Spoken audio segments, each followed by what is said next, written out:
strength to scream. Eventually, somehow, I flip around and boom, I see the dark figure. Its hands over me, shaking me. I still can't scream. My heart starts beating more rapidly. I feel like there's more hands over me. Then I see more dark figures in my room. My heart beats faster. What do? Are they going to kill me?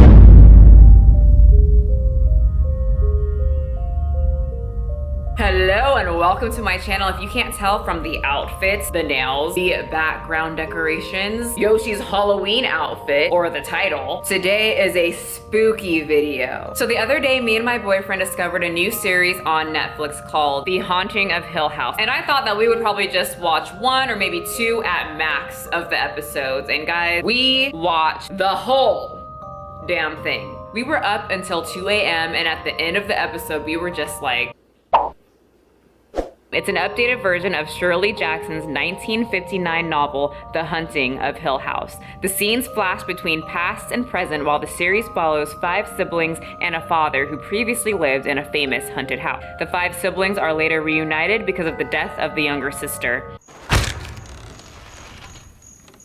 Now, I don't want to give too much away just in case anybody hasn't seen the series yet and wants to watch it, but the youngest sister suffers from sleep paralysis and hers is severe. And while she's in this stage, she also sees a dark figure in which she calls the bent neck lady. Now, sleep paralysis is something where you're in between the stages of being asleep and being awake. Over the centuries, symptoms of sleep paralysis has been described in many ways and often attributed to an evil presence, unseen night demons in ancient times.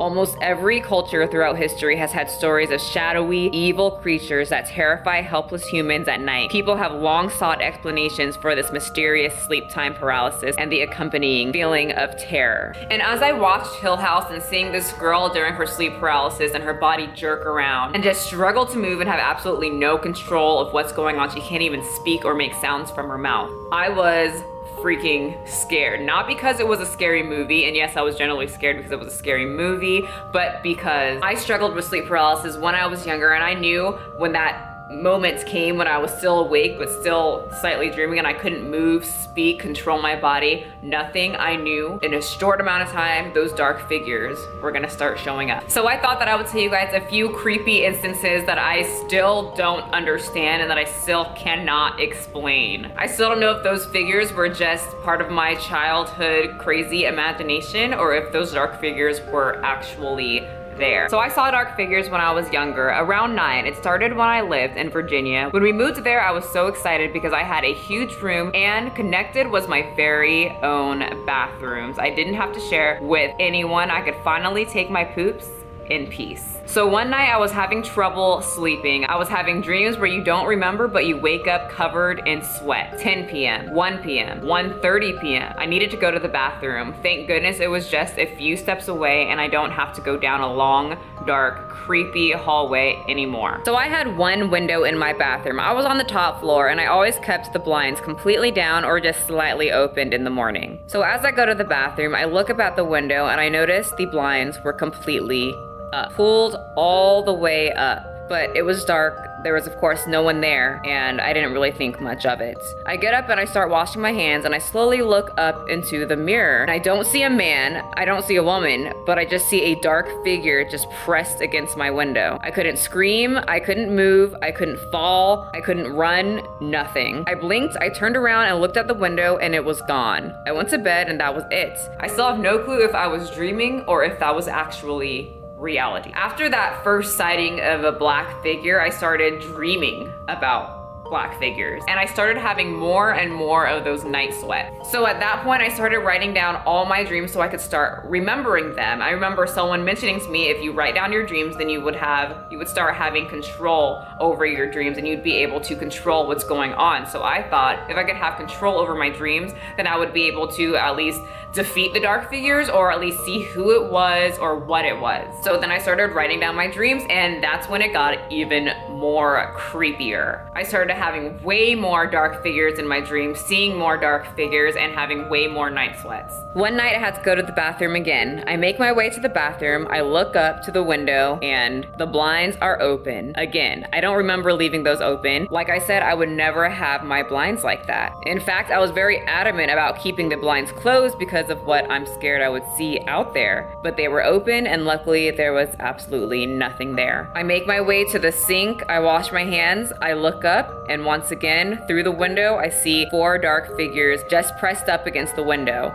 I remember closing the blinds and going to bed and falling asleep and waking up in another puddle of sweat. And I just found that so weird because I am a screamer in real life. If I see something that scares me, I am very vocal, I scream, I'm a very loud person. So sometimes I think it was a dream because I was fairly calm. I mean, I would never, if I saw 4 black figures against my window, just go over, shut the blinds, and then go to sleep like nothing happened. I mean, do you know who I am? I am loud. I am an old school horror film screamer. Except I do more than just scream. I run, I fall, my wig falls off, all of that. But what do you guys think? Do you think that was real or a dream? Though I continuously wrote down my dreams, I eventually did get control of them, but I could never figure out who or what the dark figures were. And the more I wrote my dreams, the more dark figures I would get, and the more I would see them outside my bathroom window. Eventually, I got very scared, I got very freaked out, and I completely stopped writing down my dreams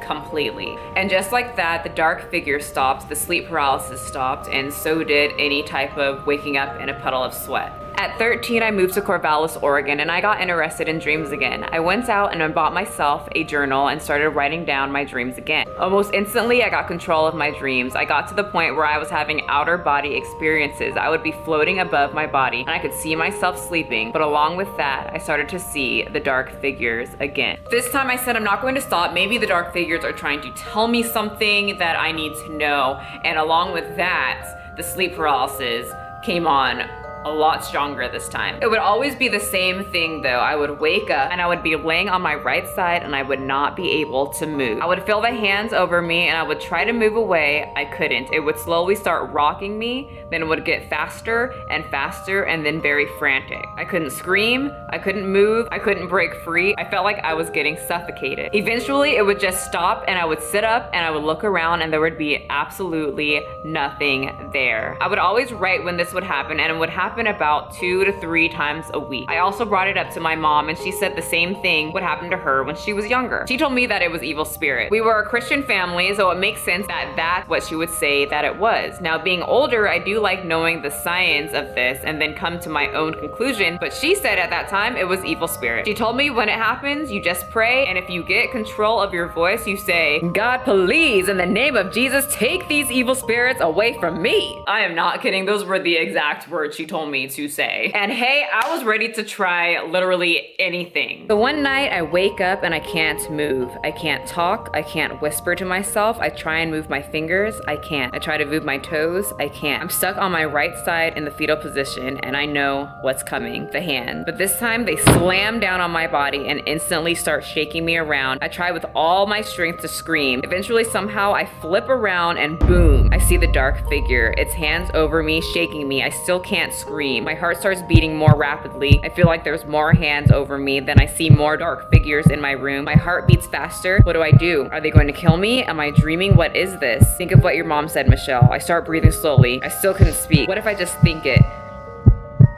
I thought what my mom told me to say. God, please take these evil spirits off me. I felt some type of release from the dark figures. I can talk. I screamed, God, get these dark figures fucking off me. I got released. Everything disappeared and I was sitting there unable to explain anything, just breathing heavy. My mom comes into the room. I explain everything that happened. That was the last time I saw the dark figures, the last time I had sleep paralysis, and the last time I ever wrote in my dream journal. It freaks me out too much to continue. I still have no clue if these were actually evil spirits like my mom said they were. I'm not sure if asking God to take this away from me actually worked, or was it the fact that I started slowing down my breath and trying to take control and reducing my heart rate, and the sense of comfort from a phrase that my mom gave me to help make me cope with what was going on with my sleep paralysis. Or was it even sleep paralysis? Because I don't even remember waking up. I felt like I was awake the whole time. Were there actually dark figures there holding me down, making me not able to move, speak, making it hard for me to breathe, shaking me violently, or was it just a dream? Was it all part of my imagination? I have no clue. But what I do know is I can still feel what it felt like to have those unknown hands around my neck, my head, my body, and I can still see that dark figure in my brain that I saw that night. And it makes my skin just crawl, and it's been like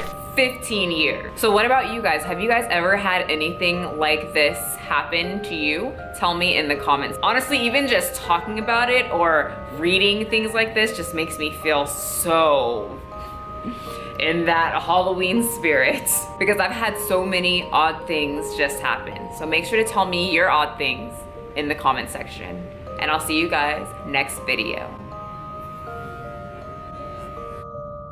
Hey you guys, thank you so much for watching my new video. I just wanted to give a quick shout out to my little sister who did all the artwork for this video and for What It's Like to Live with the Pug video. Make sure to check that video out and check out her Instagram, and it's all linked in the description below. Thank you so much.